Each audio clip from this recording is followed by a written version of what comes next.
అన్ని కీళ్ల సంబంధిత సమస్యలకు రీజనార్థోస్పోర్ట్ హైదరాబాద్లో అధునాతనమైన సర్జరీ లేని వైద్యం. ఆ నియోజకవర్గంలో తమ పార్టీ ఎమ్మెల్యే ఉండి కూడా కాంగ్రెస్ పరిస్థితి గందరగోళంగా ఉందా? పరిస్థితులు పూర్తిగా కలిసి రావటం లేదా?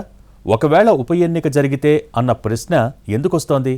అదే జరిగితే ఏం చేయాలన్న గందరగోళానికి కారణమేంటి? ఇంతకీ ఏదా నియోజకవర్గం, ఏమా కథ? ఖైరతాబాద్ కాంగ్రెస్లో ఏం జరుగుతోంది? అధికార పార్టీకి ఉండాల్సినంత జోష్ అక్కడ ఉందా అంటే ఏమో చెప్పలేమన్నది ఎక్కువ మంది సమాధానమట. ఇక్కడ బీఆర్ఎస్ తరపున ఎమ్మెల్యేగా గెలిచిన దానం నాగేందర్ ఎన్నికల తర్వాత కాంగ్రెస్ కండువా కప్పుకున్నారు. ఇక గ్రేటర్ హైదరాబాదులో ఆమె అవసరం ఉందంటూ అంతకంటే చాలా ముందే, అంటే బీఆర్ఎస్ అధికారంలో ఉన్నప్పుడే పీజేఆర్ కుమార్తె విజయారెడ్డిని పిలిచి మరీ కాంగ్రెస్ కండువా కప్పేశారు. అప్పటికే ఆమె బీఆర్ఎస్లో అంత కంఫర్ట్గా లేకపోవటం, తిరిగి సొంత గూటికి రావాలని కాంగ్రెస్ నాయకులు కోరటంతో రెండు వైపుల నుంచి సానుకూలంగానే కనిపించింది వ్యవహారం. కానీ కట్ చేసి చూస్తే ఇప్పుడు విజయారెడ్డి ఎక్కడ ఉన్నారు? ఆమె రాజకీయ భవిష్యత్తు ఏంటి అంటే టక్కున చెప్పలేని పరిస్థితి.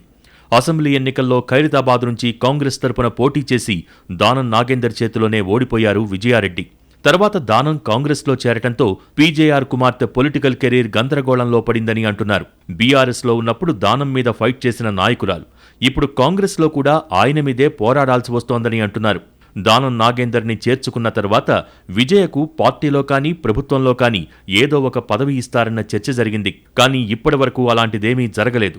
పైగా ఆమె కూడా రాజకీయంగా పెద్దగా కనిపించట్లేదు. ఇప్పుడిదే టోటల్గా నియోజకవర్గంలో కాంగ్రెస్ పార్టీకి మైనస్ కావచ్చన్న అంచనాలు పెరుగుతున్నాయి పొలిటికల్ సర్కిల్స్లో.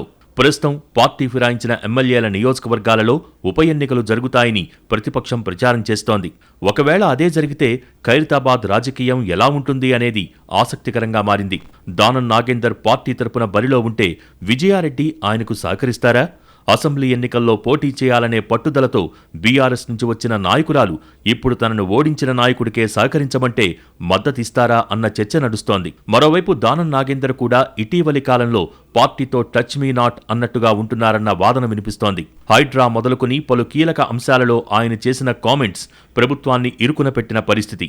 దీంతో ఒకవేళ ఖైరతాబాద్లో ఉప ఎన్నిక అంటూ జరిగితే అన్న ప్రశ్నకు కాంగ్రెస్ వర్గాల నుంచి సరైన సమాధానం దొరకటం లేదు.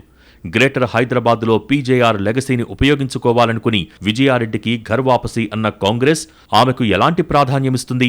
ఒకవేళ పార్టీకి తన అవసరం తప్పనిసరైతే ఆమె ఎలా స్పందిస్తారు అన్నది ఆసక్తికరంగా మారింది.